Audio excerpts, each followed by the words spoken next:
One of the guitar tones you're listening to is from my HX Stomp, which costs me £600. The other is from a £10 app, which I've just installed on my iPad. Can you tell which one is which? Take a listen to Tone A and Tone B as we compare.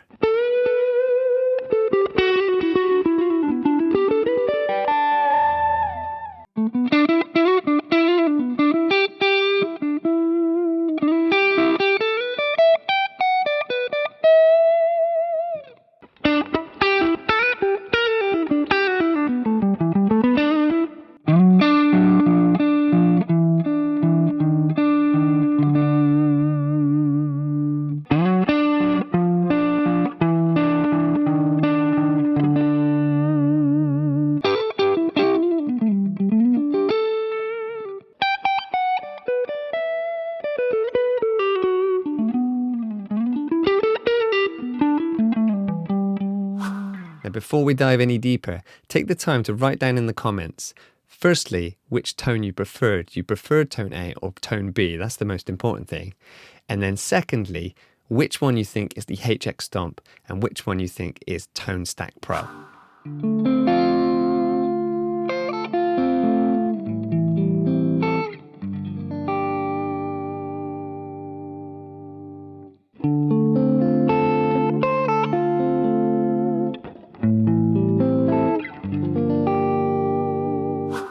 So why am I doing this test?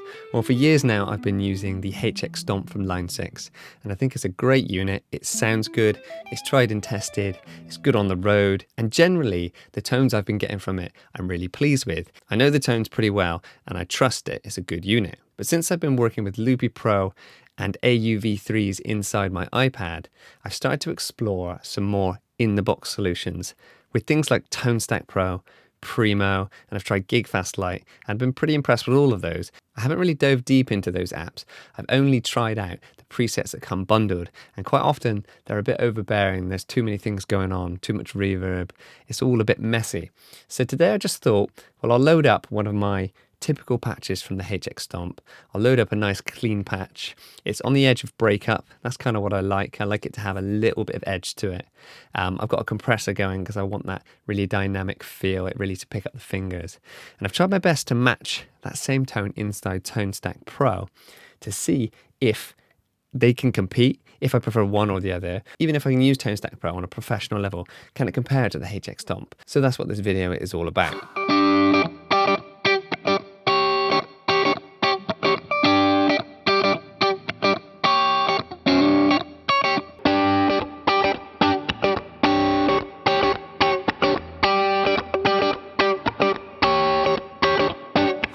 Let's take a little look at the ToneStack Pro patch that I have built for this demonstration. Let's open up ToneStack now. And I'm just going to turn everything off and then we can kind of go through what I've got. So this is just the DI'd sound from my guitar going into the iPad. Nothing too fancy there, nothing too special.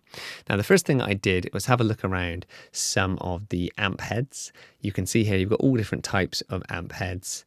You've got the Blues Owl, Vintage Clean, Modern Classic, your typical Marshalls, Voxes, Orange amps, etc., etc. But I came across this nice little unique tube amp. If I go along, I can show you here.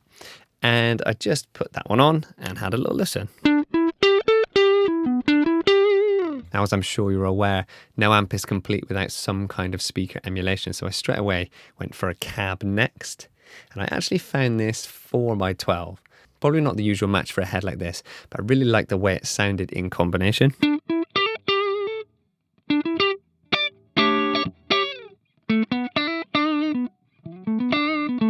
It just has a really nice responsive feel to it.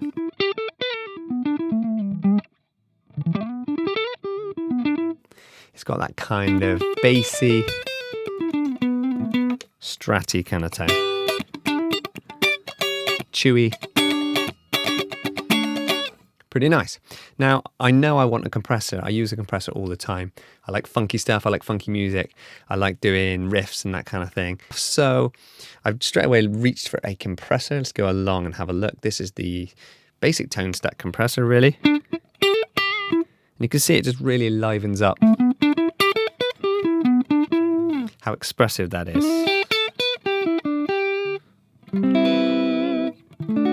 It also evens it all out.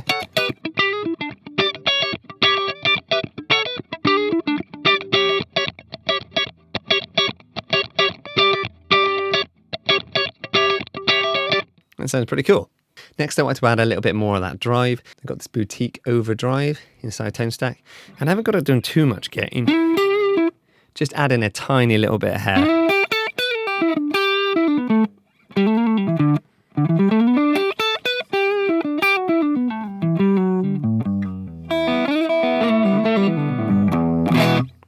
So it just brings it out a bit if I dig in a little bit for you.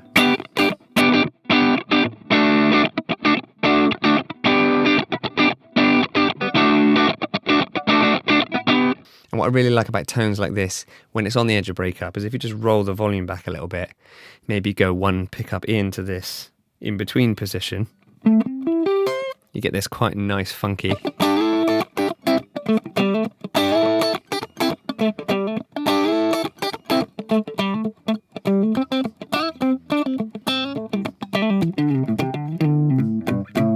And generally, I always like a little bit of reverb on.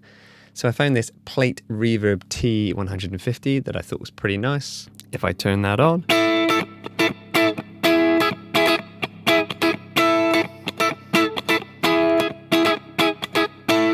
quite subtle.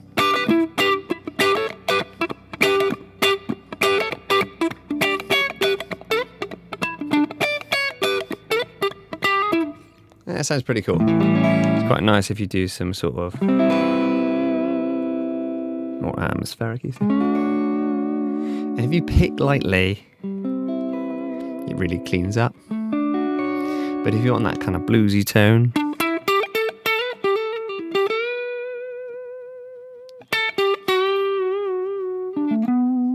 then you can kind of get it. Obviously not high gain by any standards. And it really kind of pops when you're doing.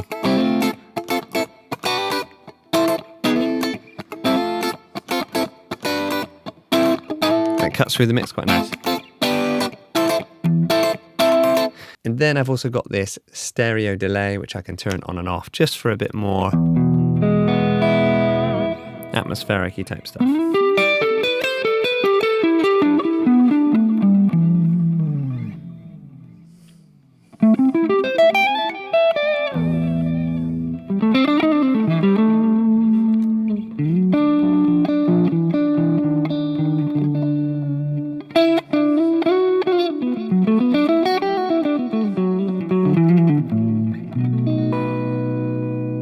And if I put on a little groove, you can see what it sounds like. Something else.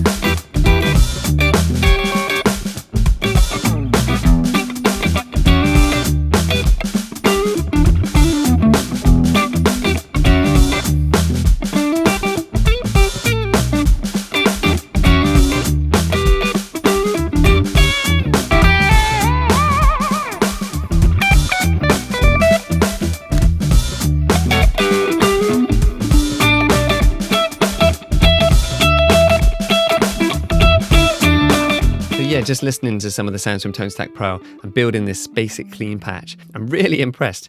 I think the way it feels is way beyond what I thought it would. I sort of went into this test really thinking that the ToneStack Pro app had no chance of really even competing with the HX Stomp. But I mean, that's kind of the point of doing these A/B tests, really. If you don't know exactly which patch it is, you can get rid of your preconceived ideas of what's going to be better. So again, before I do the reveal, make sure you comment down below with which one you think is which, and more importantly, which one you prefer. That's what really matters here, not how accurate these emulations are or anything like that. Does it sound good? If it doesn't sound good, then what's the point? So pop that down in the comments now, and we're going to do the reveal next.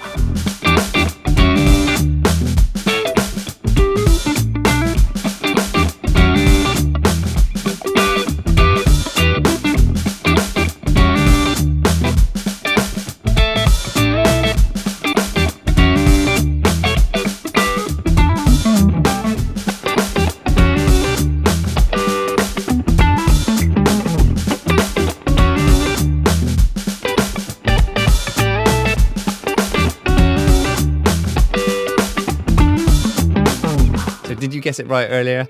Well, I can tell you that Tone A was ToneStack Pro, using the patch that I've just demonstrated how to build, and all of Tone B was HX Stomp. I don't think that they are identical by any means, but they're in the same kind of ballpark, and they're the sort of sounds that I'd be quite happy using in a jam with Loopy Pro or live with a band. Now, having played with both the HX Stomp and ToneStack Pro for a little bit now, let's talk about some of the pros and cons between the two systems. Now, the HX Stomp is tried and tested. I've had it for a while now and I really like it.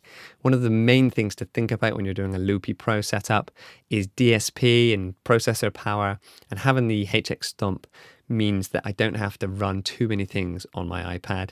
I mean, granted, it's an M1, my iPad, and it seems to run everything flawlessly without a hiccup, apart from a couple like soft synths if I load them up. The MIDI foot switching is already there inside the HX Stomp, so just a MIDI cable straight into my audio interface, and I can control many functions inside of Loopy Pro. You can, of course, bring in different patches from different patch developers. Obviously, you can play around with all these effects. There's so many effects inside the HX Stomp that are really high quality.